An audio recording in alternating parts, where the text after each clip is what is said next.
This little Arabian is so cute. At least I'm assuming it's an Arabian based on the head and tail carriage, the way that it moves, steep shoulder and hip angle.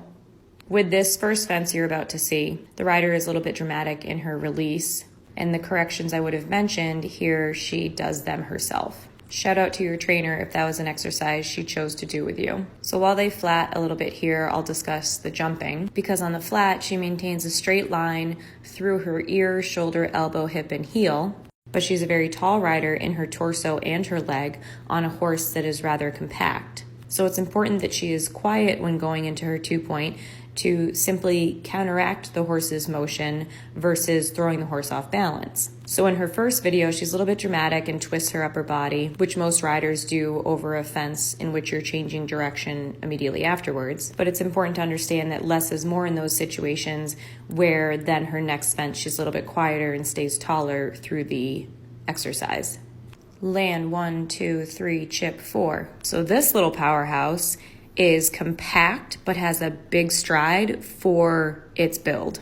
Quick side note, this rider is stunning, and I'll get back to that. See this distance where the pony takes off at the base of the fence? Right here, same exact distance as the fence prior, right? On another side note, this Pinto is beautiful too. Okay, you guys have awesome horses. Back to the first line. If you know your horse is in front of the leg with a big stride and they're compact, that most likely means you were able to do the numbers in lines. Striding is almost a math problem as long as you get to know your horse. Is your horse compact with a long stride? Is your horse compact with a short stride? Is your horse compact with a short or long stride but is also adjustable? This horse is compact with a long stride and adjustable. I love all these colored horses. I'm a total sucker for them. The only thing I'm missing in the barn right now is a red roan and an Appaloosa. Shortening the rein is the smallest change that'll make the biggest difference.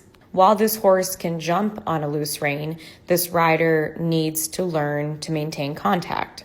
So as you can see in these slow motion clips, the rider's leg is fairly steady, her hips are folded, but then on the landing side of the fence, she sits up too early. This is because her overall position is more than what she needs because her reins are long. Shorter reins will keep her in a half seat before the fence, allow a smaller release, and will allow her to stay down on landing. And this last clip is how every child should grow up riding. While I support dressage lessons for young riders, I equally support a great gallop in a field. Every student that has ridden with me long term has been out on trail galloping more than they have been in the show ring.